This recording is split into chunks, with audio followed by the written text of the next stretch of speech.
우리나라 통계청이 10년마다 시행하는 종교분포 조사가 있습니다. 최근 2015년에 조사한 종교 인구 현황이 발표가 되었는데요. 누구도 예상치 못한 결과가 도출되었지요. 아마 알고 있는 분들도 많이 계실 텐데요. 한국에서 가장 많은 신자를 확보한 종교는 개신교였습니다. 약 967만 명으로 그 뒤를 이은 불교보다 약 200만 명이나 더 많은 수치였습니다. 정말 아무도 예상치 못한 결과였습니다. 왜냐하면 지난 1995년, 2005년 조사 결과에서 꾸준하게 불교가 종교 인구 1위를 차지했기에 2015년에도 의뢰 불교가 1위를 고수하고 있을 거라 생각했기 때문이지요. 그런데 놀랍게도 개신교가 200만 명이라는 큰 격차로 종교 인구 1위를 차지했습니다.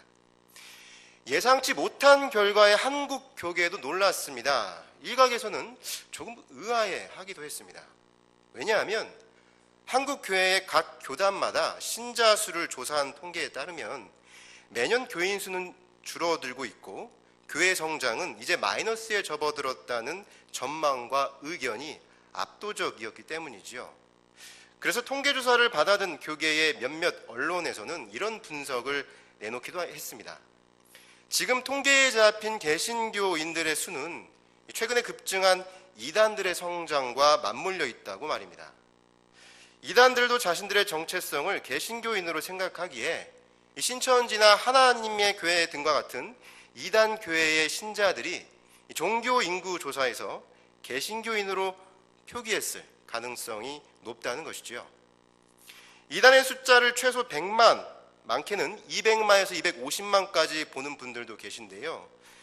967만 명에서 이 숫자를 제한다면 정통 개신교인들의 숫자는 700에서 800만 정도가 되지 않을까 싶습니다. 이번 통계에서 한 가지 주목해야 할 것은 10년 전에 비해 무종교 인구가 눈에 띄게 늘었다는 것입니다. 일단 종교가 있다고 응답한 사람들은 대부분 우리나라 3대 종교에 속해 있었고요. 수치상으로 개신교만이 숫자가 증가했고 다른 불교나 카톨릭은 100만에서 200만 명이 줄어들었습니다. 그리고 종교가 없다고 대답한 사람들, 무종교 인구는 우리나라 전체 인구의 절반을 넘긴 2,700만 명이나 되었습니다. 10년 전에 비해 약 600만 명이 늘어난 수치입니다. 그동안 한국교회는 교인 수가 줄어들고 있다고 걱정해 왔는데요. 이것은 비단 개신교만의 문제가 아니었습니다. 불교와 카톨릭을 포함한 전체적인 종교 인구가 줄어들고 있었습니다. 세속화가 빠르게 진행되면서 종교에 무관심한 사람들이 늘어가고 있는 것이지요. 특히 젊고 어린 세대인 10대와 20대에서 종교가 없다고 응답한 비율이 60% 이상으로 다른 연령대의 평균보다 7에서 8%가 높았습니다. 아마 이런 추세라면 인구의 3분의 2가 무종교인이라고 응답할 날이 멀지 않았다는 예상을 쉽게 할 수 있겠지요. 국내 선교 문제가 무척 시급한 상황임을 인지해야 할 때인 것 같습니다. 그렇다면 해외 선교 현황은 어떨까요? 한국세계선교협의회라는 기관이 있습니다. 국내 160여 개의 교단 선교부와 선교단체가 소속되어 활동하는 한국교회 최대 선교연합 기관입니다. 여기서 매년 한국 선교사 파송 통계 현황을 발표하는데요. 2015년 12월 말 기준으로 세계에 파송된 한국 선교사들의 숫자는 2만 7천 명 정도 된다고 합니다. 파송 선교사들의 총 숫자가 꾸준하게 늘고 있기는 하지만 최근에 매년 파송되는 선교사들의 수는 급감하는 추세라고 합니다. 2013년까지는 매 1,000명이 넘는 선교사들을 해외로 파송했지만 이듬해에는 900명대로 하락했으며 2015년에는 500명 정도로 급감했습니다. 그리고 얼마 전 기독공보에 실린 기사에 따르면 작년, 그러니까 2016년 한 해 동안 파송한 선교사는 0명을 기록했다고 합니다. 선교사 파송이 급감하고 있다는 것을 저는 신학교에서부터 체감하고 있었습니다. 제가 속한 신학교에서는 매 학기마다 견습 선교사를 파송하고 있는데요. 여기에 지원하는 수가 매년 눈에 띄게 줄어들고 있습니다. 신학생들조차도 선교 나가는 것을 주저하는 상황이지요. 아무래도 한국교회의 상황이 어렵다 보니 자연스레 해외 선교사로 지원하는 비율도 줄어드는 것이겠죠. 여러모로 선교의 위기입니다. 국내 해외를 막론하고 모두 다 어려운 상황이지요. 이렇다 보니 국내 상황도 빠듯한데 해외까지 신경 쓸 겨를이 있겠느냐라는 목소리도 충분히 나올 법합니다. 민족과 문화가 같은 우리나라 사람들의 구원 문제가 시급하지, 문화도 인종도 다른 타지 사람들에게 복음을 전파하는 것은 지금 상황에서 조금 미루어도 되지 않겠냐는 생각을 할 수 있는 상황인 것이죠. 가까이 살고 있는 이웃들의 구원이 멀리 살고 있는 이웃들의 구원보다 더 급하고 중요하다고 여길 수 있는 것입니다. 그러나 구원의 문제에서 이웃 간의 거리 차이가 그렇게 중요할까요? 10년 동안 사랑받아온 국민 예능 프로그램이 있습니다. 바로 무한도전입니다. 국민 MC 유재석의 대표 프로그램이기도 하지요. 얼마 전에 이 프로에서 북극곰 특집을 한 적이 있습니다. 부제는 북극곰의 눈물이었지요. 개그맨 박명수와 정준하에게 북극곰을 만나고 오라는 이 미션이 떨어졌습니다. 그들은 북극곰을 만나기 위해 캐나다 처칠이라는 곳으로 향했습니다.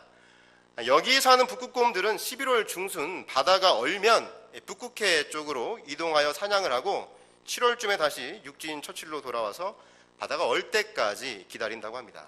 근데 문제는 최근에 지구온난화로 바다가 어는 시기가 늦어지는 바람에 북극곰들이 북극해로 나가지 못하는 경우가 많아졌다고 합니다. 이러다 보니 먹이를 구하지 못한 북극곰들이 굶어 죽거나 먹이를 구하기 위해 사람 사는 곳까지 내려왔다가 총을 맞고 죽는 경우가 허다하다고 합니다. 방송이 나가고 난 뒤 시청자들은 북극곰을 치근히 여기는 마음으로 지구온난화를 저지하기 위해 에너지를 아껴 쓰겠다, 혹은 환경을 보호하겠다 등 이런저런 방송 소감을 남겼는데요. 우리는 여기서 공간을 넘어선 이웃에 대한 인간의 보편적인 관심과 사랑을 조금 확인할 수 있습니다. 그 사랑은 동물까지도 포함하는 것이었습니다. 춘추전국 시대에 살았던 묵자라는 사람은 겸애를 주장합니다. 겸애는 모든 것을 포용하는 사랑이며 세상의 모든 이들을 사랑하는 것입니다. 예외와 구별이 없는 절대적인 사랑인 것이죠. 사람도 아닌 곰을, 그것도 우리나라에 살고 있지도 않고 저 멀리 캐나다에 살고 있는 굶주린 곰을 우리가 걱정하고 그들을 위해 우리가 무엇이든 해야겠다는 생각을 들게 하는 것은 바로 이 겸애가 우리 안에 있기 때문이겠지요. 타자를 향한 연민과 사랑은 이렇게 시공간을 뛰어넘기도 합니다. 일찍이 다른 이들을 향한 긍휼과 연민의 마음을 가지고 공간과 문화와 인종을 뛰어넘어 인류를 향한 하나님의 불타는 사랑을 전했던 사람이 있었습니다. 그는 사도 바울입니다. 유대 디아스포라 출신의 바리새인이었던 바울은 유대 사회에서 자신이 가진 재물과 지위를 누리며 편히 살 수 있었음에도 불구하고 예수 그리스도를 영접한 후 인류 구원을 위해 로마 곳곳을 누비며 하나님의 사랑과 구원을 선포했습니다. 그 결과 소아시아와 그리스, 로마 중심부에도 복음의 씨앗이 뿌려졌고 하나님의 교회가 세워지게 되었습니다. 바울은 여기에 만족하지 않고 더 서쪽으로 가고자 했습니다. 오늘 본문 23절에도 나왔다시피 바울은 서바나, 오늘날로 따지면 스페인 지역까지 가서 복음을 전하고자 했습니다. 그래서 가는 길에 로마 교회에 들러서 교인들도 좀 만나고 서바나 선교를 위해 그들의 도움을 받고자 오늘 성경 본문이 속한 이 로마서를 쓰게 된 것이었지요. 그런데 25절에서 바울은 돌연 예루살렘에 간다고 이야기를 꺼냅니다. 예루살렘은 로마의 동쪽인데 로마를 지나 서쪽으로 나아가겠다던 바울이 왜 느닷없이 그 반대편으로 가겠다는 이야기를 꺼내는 것일까요? 어떤 연유로 그는 다시 예루살렘으로 가고자 했을까요? 사도행전 11장에는 복음이 안디옥의 헬라인들에게 전파되어서 큰 무리가 교회를 이루었다는 이야기가 담겨 있습니다. 기록에 따르면 이때야 비로소 예수 믿는 사람을 그리스도인이라 불렀다고 하지요. 사도행전 11장 27절에서 이 안디옥 교회에 예루살렘의 선지자들이 이르러 큰 재난이 닥쳐오리라고 예견합니다. 좀 더 구체적으로는 아가보라는 예언자가 로마 황제 글라우디오 때에 천하의 큰 흉년이 들 것이라고 말하지요. 그러나 실제 역사에서 로마 전체가 흉년과 기근으로 굶주렸다는 기록은 없습니다. 다만 여러 지역에서 흉작과 빈번한 기근이 있었다는 역사적 기록은 남아 있습니다. 그런데 문제는 흉년과 기근이 들었던 지역 하나가 예루살렘이었다는 것이었습니다. 예루살렘의 대기근은 요세푸스라는 역사가가 기록한 유대 전쟁사에 고스란히 기록되어 있습니다. 요세푸스에 의하면 기원 후 46년에서 48년 어간에 유대에 기근이 발생했으므로 아디아벤의 헬렌의 여왕이 예루살렘에 가난하고 굶주린 사람들을 구호하기 위해 이집트로부터 공무를 보냈다는 기록이 남아 있습니다. 이처럼 예루살렘의 기근은 이집트에서도 구호 식량을 보낼 정도로 널리 알려진 재난이었던 것 같습니다. 기근의 후유증은 꽤 길었습니다. 예루살렘 교회의 성도들은 기근과 가난으로 오랫동안 고통받아야 했습니다. 게다가 그들은 정통 유대교 입장에서 보았을 때 예수라는 메시아를 믿는 이단이었기에 같은 동족인 유대인들에게도 경제적 도움을 구할 수 없는 상황이었습니다. 계속되는 예루살렘 교회의 고통은 저 멀리 이방인들에게 복음을 전파하고 있었던 바울의 귀에도 들어가게 되었습니다. 바울은 예루살렘 교회의 고난을 듣고 안타까워했으며 자신이 개척한 이방 교회들에게 도움을 청하기 시작합니다. 고린도전서 16장에는 바울이 예루살렘 교회를 위해 고린도 교회 성도들에게 연보를 요청하는 내용이 나옵니다. 기록에 따르면 바울은 고린도 교회 구제 헌금을 요청하기 전에 이미 갈라디아 지방에 있는 교회들에게도 같은 부탁을 했던 것 같습니다. 바울은 갈라디아 지방의 교회들에게도 그랬던 것처럼 매주 첫날에 각자의 수입에 따라 구제 헌금을 하여 자기가 교회에 들르게 되면 모아둔 연보를 예루살렘 교회로 가져갈 생각이었습니다. 그러나 고린도 교회에서 구제 헌금을 모으는 일은 쉽지 않았습니다. 이후에 쓰인 편지, 그러니까 고린도 후서에 보면 바울이 다시 구제 헌금을 요청하는 대목이 나옵니다. 고린도 후서 8장에서 1년 전에 시작한 복음의 진척이 더디어졌다는 것을 알게 해주는데요. 그도 그럴 것이 고린도 교회가 큰 혼란과 갈등을 빚고 있었기 때문이었습니다. 고린도전서에 기록된 것처럼 요즘 이 시대에서도 흔하게 볼 수 있는 교회 문제들의 종합 선물 세트가 고린도 교회였습니다. 고린도 교회는 교회 안에 파벌의 문제, 이단의 문제, 성적인 타락, 도덕적 부패, 우상 숭배까지 총망라된 정말 막장 중의 막장 교회였습니다. 이런 카오스 상태에 빠진 교회가 한마음이 되어 예루살렘 교회를 돕는 복음에 신경 쓸 겨를이 없었겠죠. 게다가 바울의 반대자가 고린도 교회에 많았는데 바울의 연보 요청을 순수하게 바라보지 않는 시선도 당연히 존재했을 것입니다. 그럼에도 바울은 다시 펜을 들어 고린도 교회에 시작한 복음을 완성해 달라고 고린도 후서 8장 11절에 적고 있습니다. 고린도 교회를 독려하기 위해 바울은 마게도냐에 있는 교회들 이야기를 꺼내놓습니다.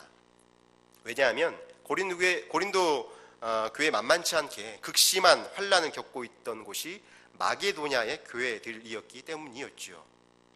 마게도냐 교회의 성도들은 갖은 시련과 극심한 가난에도 불구하고 예루살렘 교회를 위해 콩 한 쪽이라도 나누는 심정으로 모금을 시작했고 차고 넘치는 연보를 모으게 됩니다.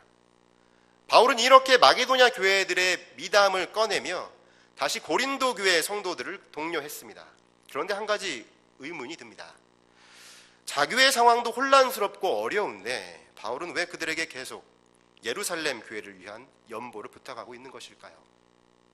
바울은 단순히 예루살렘이 겪고 있는 기근과 가난을 해결하고자 여러 교회들에게 연보에 동참해 줄 것을 요청한 것이 아니었습니다.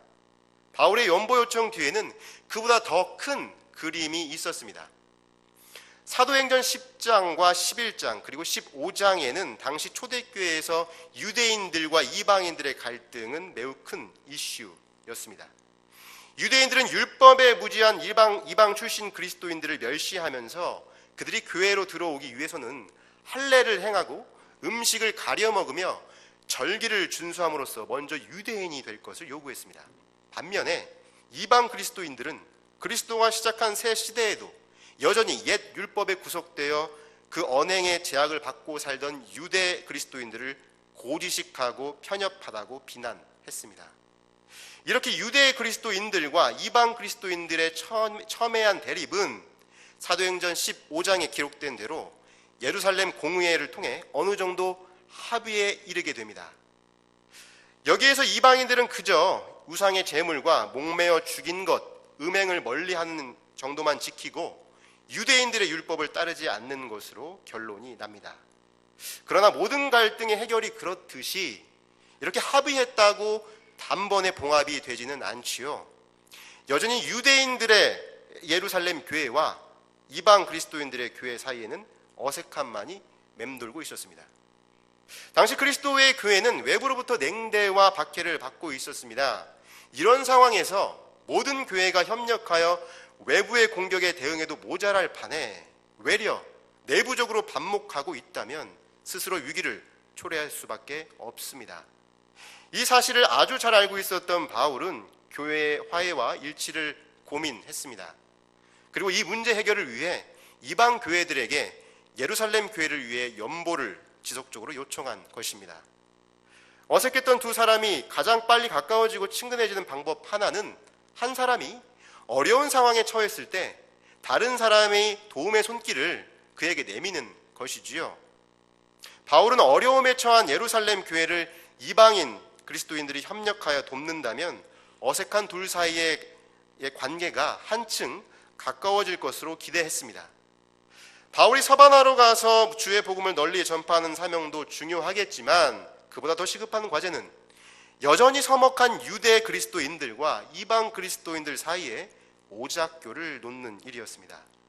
하여 바울은 서바나와 완전히 반대편에 있는 예루살렘으로 향했고 교회의 연합과 일치를 도모하고자 했습니다.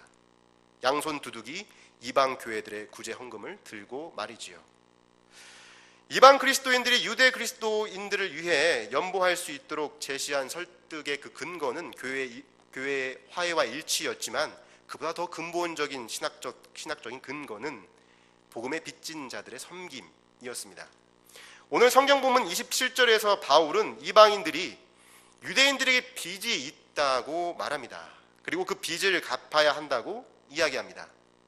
이방인들이 유대인들에게 영적인 것을 빚졌으니 응당 이방인들은 육적인 것으로 빚을 갚아야 한다고 말이지요. 복음은 예루살렘에서 나와 이방으로 전해졌습니다. 물론 더 정확하게는 예수 그리스도로부터 복음이 나온 것이기에 모든 사람들은 복음의 빚을 진 자들입니다. 그러나 예루살렘의 유대인들이 예수님의 복음을 믿지 않았다면 그들을 박해하던 바울이 회심할 일이 없었을 것이고 당연히 바울을 통해 이방인들도 구원의 기쁜 소식을 전해 듣지 못했을 것입니다.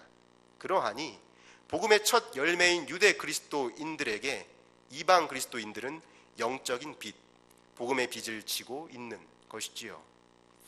바울은 복음에 빚진 이방 그리스도인들이 그 빚을 갚기 위해 육적인 것으로 예루살렘 성도들을 섬기는 것이 마땅하다고 보았습니다. 이런 신학적인 근거를 제시하며 교회 일치와 연합을 위해 바울은 이방 그리스도인들을 설득했던 것입니다. 한국교회는 130여 년 전에 미국으로부터 건너온 선교사들에게 복음의 빚이 있습니다. 선교사들이 우리나라에 복음을 전했던 시기는 역사적으로 우리나라가 누란의 위기에 처한 때였습니다. 일본, 중국, 러시아는 한반도를 집어삼키기 위해 각축전을 벌이고 있었고 내부에서는 무능하고 부패한 나라의 지도자들로 인해 백성들의 삶은 궁핍했고 피폐해져 갔습니다. 온 나라가 시끄럽고 절망스러운 어둠으로 뒤덮여 있을 때 서양의 선교사들은 태평양을 건너 복음의 빛을 우리에게 건네 주었습니다. 그 빛으로 우린 짙은 어둠 속을 희망으로 밝힐 수 있었습니다. 복음을 전해주었던 선교사들은 한국을 사랑하여 죽음 이후에도 고향에 묻히지 않고 한국 땅에 묻히기를 간절히 원했습니다. 그런 그들이 묻혀 있는 곳이 지금의 마포구 합정동에 자리 잡고 있는 양화진 선교사 묘역입니다. 하나님의 사랑을 우리에게 고스란히 전하기를 원했던 그들의 열정은 그들이 남긴 묘비명을 통해 지금도 확인할 수 있습니다.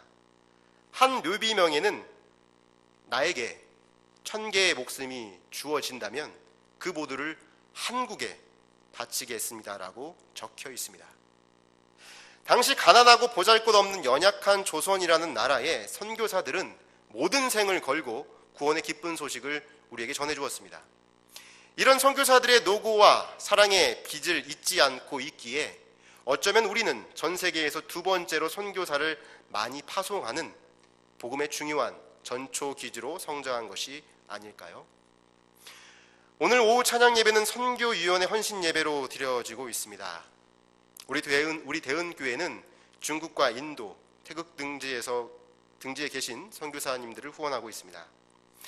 복음의 불모지에 언제 꽃을 피울지도 모르면서 씨를 뿌리고 있는 선교사님들은 오래전 우리에게 복음의 빛을 건넸던 선교사님들의 열매입니다.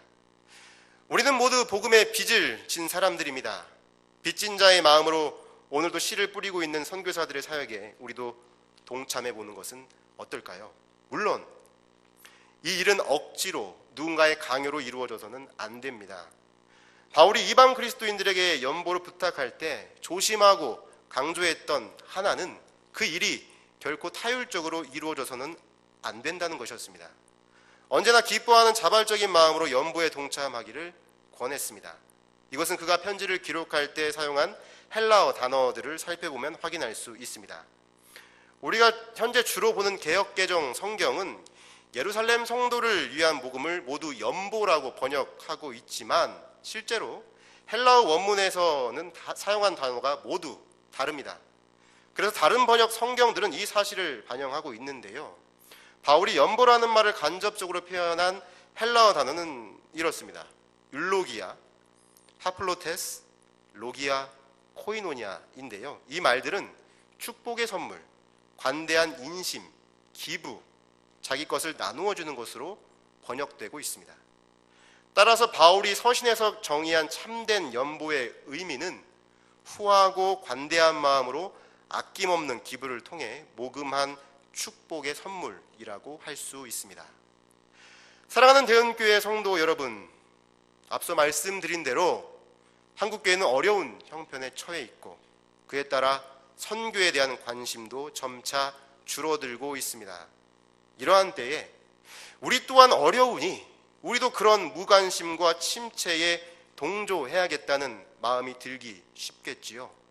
그러나 그런 마음가짐보다는 다시금 우리 역사의 어두운 시기에 복음의 빛을 전해 주었던 선교사들의 헌신과 사랑을 기억하며 복음의 빚진 자들의 심정으로 지금도 세계 곳곳에서 구원의 기쁜 소식을 전파하고 있는 선교사들에게 후하고 관대한 마음으로 아낌없는 기부를 통해 모금한 축복의 선물을 전해주는 일에 동참해 보는 것은 어떨까요? 복음의 빚을 진 우리들의 섬김이 선교사님들이 밟고 있는 그 땅에 복음의 씨앗으로 심겨져 열매를 맺고 그 열매가 다시 또 다른 땅에 씨를 뿌림으로 하나님 나라의 확장이 계속되는 놀라운 역사가 있기를 간절히 바랍니다.